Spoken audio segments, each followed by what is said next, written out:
যদি দেখেন, আল্লাহর কসম, যদি দেখেন আপনার স্বামী কোনো নারীর উপর আসক্ত হয়ে গেছে, ওই নারীকে কিচ্ছু বলবেন না, কারণ বলে কোনো লাভ নাই। ওই নারী যাই নাই আপনার স্বামীর কান্দে উঠছে, আপনার স্বামীকে ঠিক করবেন, পিড়াইবেন দরকার হলে, গলায় পাড়া দিবেন দরকার হলে। আলভি যে মেয়ের প্রতি আসক্ত হয়ে গেছে, আপনারা সবাই জানেন কোন মেয়ের প্রতি। আমি ধিক্কার জানাই তোর প্রতি। তুই কেমনে পারলি একটা সংসারে ঢুকতে? কিভাবে পারলি? আল্লাহ তোর হেদায়েত করুক। কেমনে পারলি?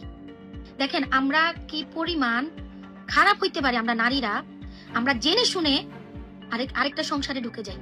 মানে আমার কাছে খালি চিন্তা হইতেছে যে আলভি, তোমার ছেলেটা যখন তোমাকে প্রশ্নটা করবে, ভাই যে বাবা আমার মা কেন দুনিয়া ছেড়ে চলে গেল, আমার মা আমাকে এত আদর করতো, আমার মা কেন আত্মহত্যা করলো, কি জবাব দিবা?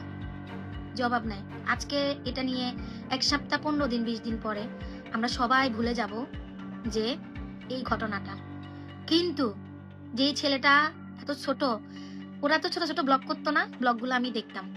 দেখেন আমরা কি পরিমাণ খারাপ হইতে পারি আমরা নারীরা, আমরা জেনে শুনে আরেকটা সংসারে ঢুকে যাই। আমরা জানি তার একটা সুন্দর সংসার। আলভির বউ আমার মতো নাতুস নতুস, সে কত জিম করে নিজেকে ফিট রাখার জন্য, এত স্ট্রং একটা মানুষ। হাজবেন্ড শুটিং এ যাইতো, ঘর থেকে রান্না করে টিফিন করে পাঠাইতো, তারপরও হাজবেন্ডকে কন্ট্রোল করতে পারে নাই। অথচ প্রেমের বিয়ে, 1 যুগের বেশি সংসার, পারে নাই।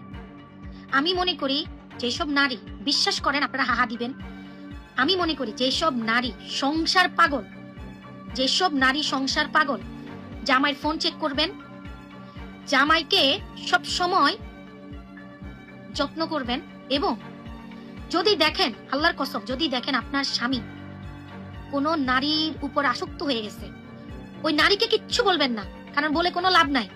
ওই নারী যাই নাই আপনার স্বামীর কান্দে উঠছে, আপনার স্বামীকে ঠিক করবেন, পিড়াইবেন দরকার হলে, গলায় পাড়া দিবেন দরকার হলে।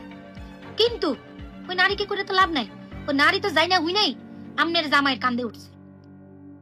যতটুকু পারবেন, কিন্তু কখনো দুনিয়া ছেড়ে যাওয়ার এই বিষয়টা মাথায় আনবেন না। তো লাভ কি হইলো?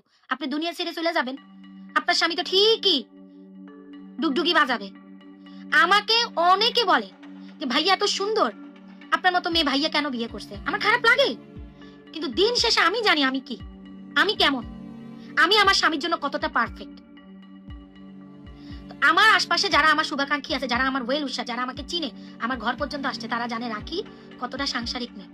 আল্লাহর কসম, ছেলে হোক মেয়ে হোক, দুজনকেই বলতেছে, আপনি যদি দেখেন আপনার স্ত্রী অন্য ছেলের প্রতি আসক্ত হয়ে গেছে, আপনার স্ত্রী বসের প্রতি আসক্ত হয়ে গেছে, এবং স্ত্রীদেরকে বলতেছে, আপনি যদি দেখেন আপনার স্বামী অন্য মেয়ের উপর আসক্ত হয়ে গেছে, আপনার স্বামী অফিসের কলিগের প্রতি আসক্ত হয়ে গেছে, আপনার স্বামীকে ফিরান যে কোনো ওয়েতে হোক, কারণ আপনি ওই মেয়েকে বলবেন কোনো লাভ হবে না।